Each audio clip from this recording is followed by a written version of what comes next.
Malbec is a red wine grape from France. It has thick skins, thick seeds, and it's dark and purple in color.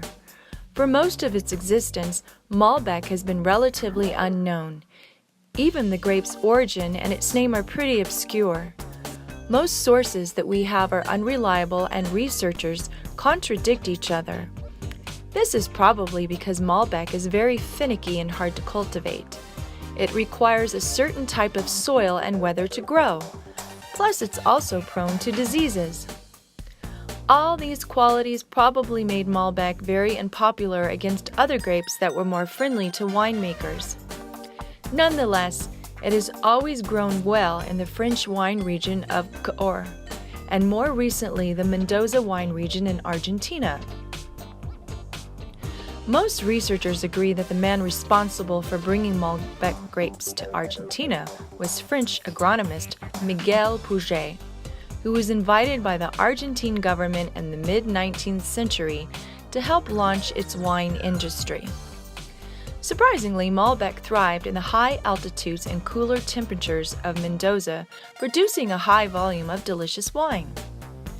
The grape did so well in Argentina that some people believe that it originated there, but that is not the case. Malbec can be paired with all kinds of meat and also some cheeses such as mozzarella, provolone, Swiss, and blue cheese. However, it should never be paired with fish or dishes with vinegar, because the acids in these foods will make Malbec taste bitter, as is the case with most medium to full-bodied wines. My guest for this episode is my good friend Candice Liberty. She is a writer, a painter, a tattoo artist, and she is also the proud owner of Torn Art Studio on 1125 South Wells Avenue in Reno. Candice is an artist in all the sense of the word, so for our chat today, I picked a bottle of 2014 Salvatore Principe Malbec from Argentina. Salvatore Principe is not a winemaker. He's actually a famous artist from New York who lends his name and his world-famous heart paintings to the labels of tasty wines from around the world. He now sells his paintings for thousands of dollars, but he has very humble beginnings and he's a strong supporter of the arts. So Mr. Principe, on behalf of starving artists everywhere, we raise our wine glasses to you.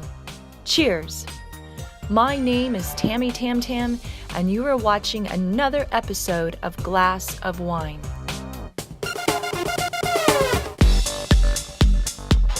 Cheers! Cheers! Thank you.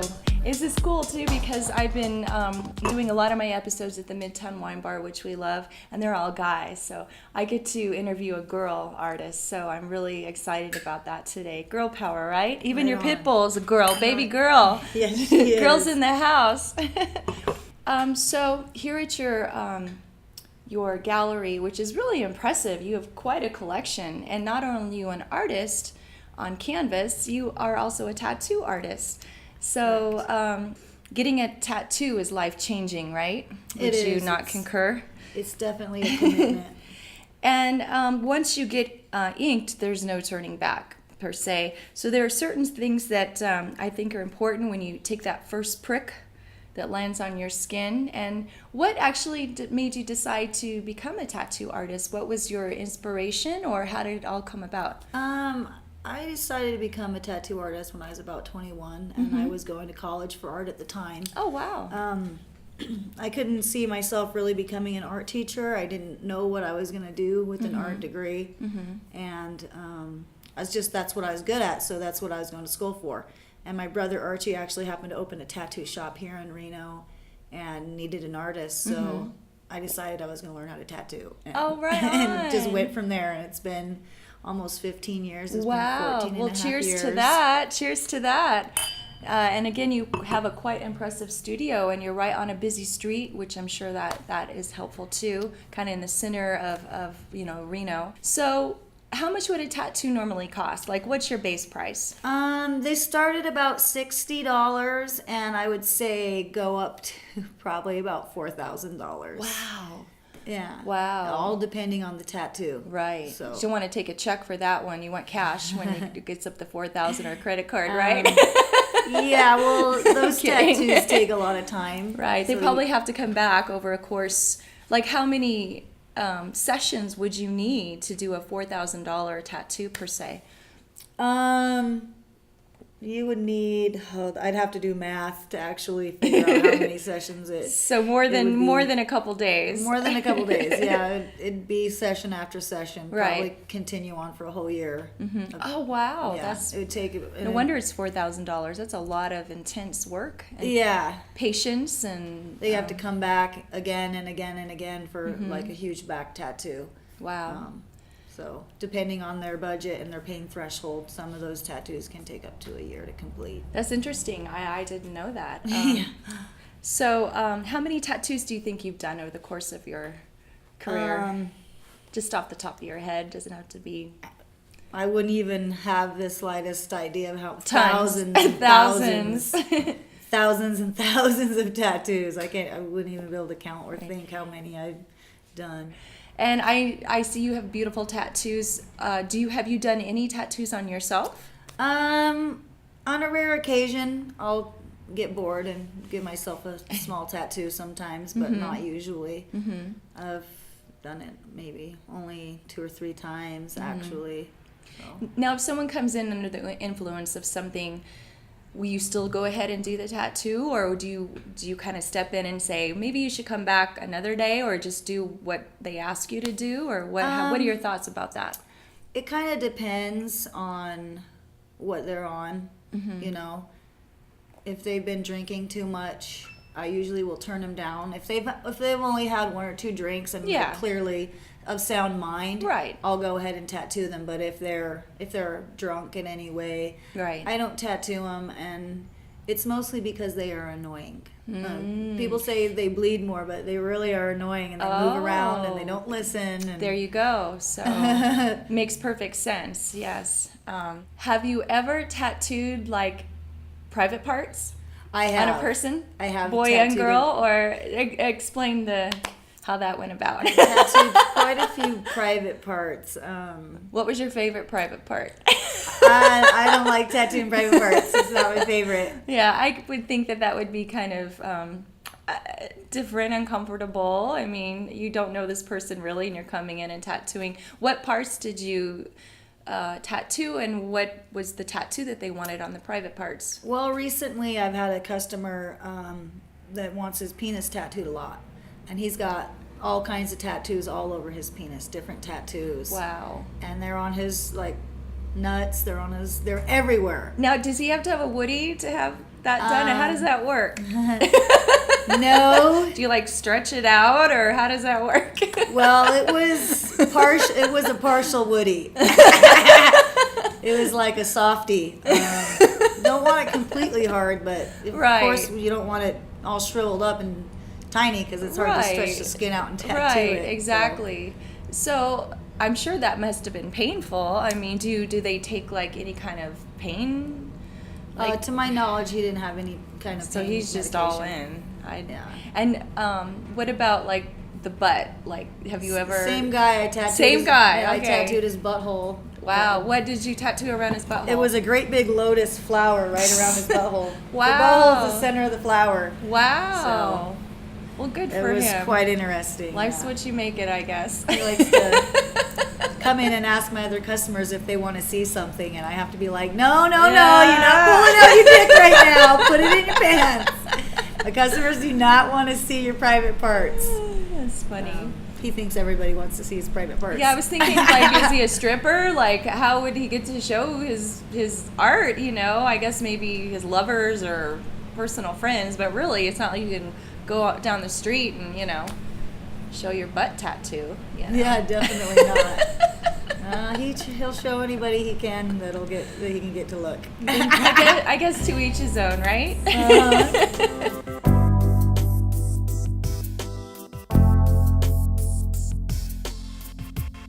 So also as an artist, you also paint on canvas, and I'm just in awe of all the different varieties of artwork that you have here. You have a really unique style, and I'm really digging it. So where do you do most of your work? Do you do it here or at home, or? I do almost all my painting here. I have a, I guess, paint studio up front. I guess that's what you call it. Up front, where I have about 7 easels, all have canvases on them. I'm usually working on 6 to 7 paintings at a time. Oh, wow. Usually. So you kind of go back and forth, take a little breather maybe, and then go to something else. I do. I like to go back and forth between the paintings. I don't like to waste paint, so if I have one color on, Oh, that's very good. on Yeah. my palette, So you're efficient. and I need it for another painting, I'll just buzz on over to the other painting. Makes and- sense. Makes yeah, perfect so sense. I don't like to waste paint. Right. I admire that. What moves you most in life, either to inspire or upset you? Love actually has a huge impact on my artwork and my painting, and it's a huge drive to help me go and keep me going on painting. And Well, this is the perfect wine because there's a heart in the front. it is a perfect wine, actually. And we're loving it. Definitely are. All good things come to us. Where do you feel your artwork is going? I know you mentioned maybe you're expanding to also South Lake Tahoe as well. Would you like to tell us about that? Yeah, I've pretty much filled my gallery up with almost all my own art, and I actually run out of room in this place. So luckily, I started showing in South Lake at a gallery called the Binko Gallery.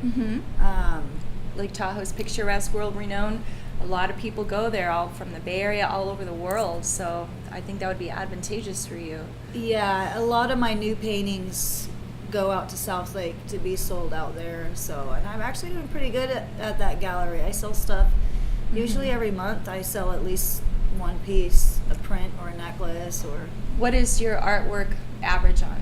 I know it probably varies between the size and the extensity like of the your time. the paintings. Yeah, like what do they average out? Like if I was to go buy a piece of your artwork up at the South Up at Shore. the lake, I'd say the prints average about $200 to $400 for the prints. The originals start at a couple $1,000s and go up from there. So it just depends on whether you want a print or if you want an original. I do take commissions on paintings and stuff, which those paintings usually cost a little bit less Gotcha. for an original, just because it's not something that I created out of like my own heart. It would be something I would be creating for somebody else, and I don't really Right. necessarily charge as much for those. Right, because I don't- it's different. Right, and I appreciate that about you. Yeah, and I don't have an emotional attachment to art that I'm creating for other people, but the art that I create for myself, You're like, this is my yeah, baby. I actually,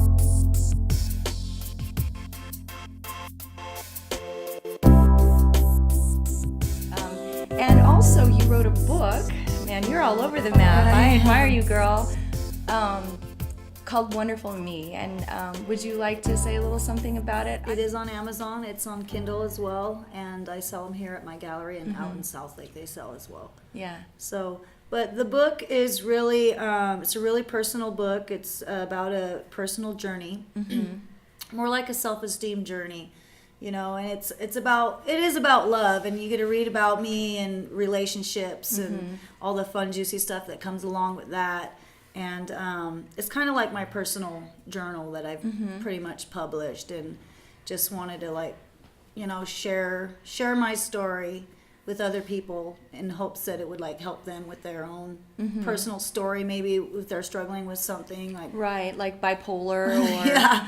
that my mother's bipolar, so I can totally relate to that. And it's, you know, it's I've learned too, I don't know if I'm bipolar, but I really related to some things that you were talking about. And I have learned in life to meditate, and that has really, really helped me to become a stronger person and reflect on the things that I'm more grateful for. And it seems like, because I believe in law of attraction, the universe, law of vibration, and you get what you think about and what you feel about. And sometimes you get more of what you don't want because you're thinking about it, you know. If you focus on the good things, I've learned more good things will come.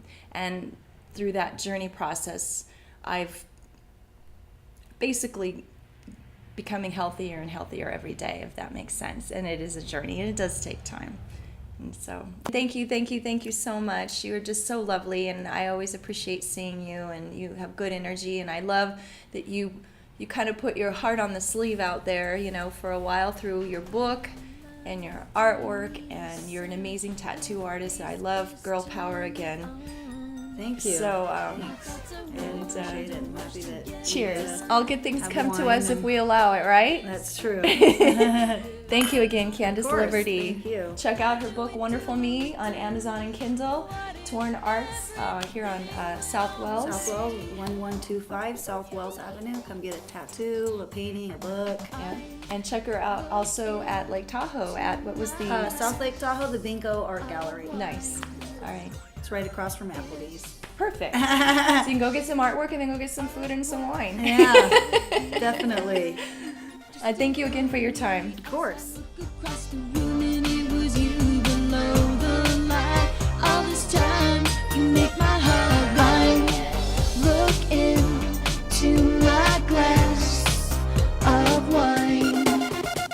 You stuck in cruise control again, not knowing where the road will end. When things in your rear view appear closer than they really are, don't let it break your focus, man. Because the comfort of the past is stopping you from even putting your foot up on the gas. In order to see the scenery, you got to accelerate and try to live a little. If you've been in a position that has been detrimental, everything's mental. Don't let anything get in the middle of your inner self, or your energy will begin to fizzle. Don't give up, go get up and go with the emotions of your soul until you open up your spirit to flow when you feel it from above. Till you're feeling like you're speaking with the frequency of love. If you fall down, then you need to get up on your feet.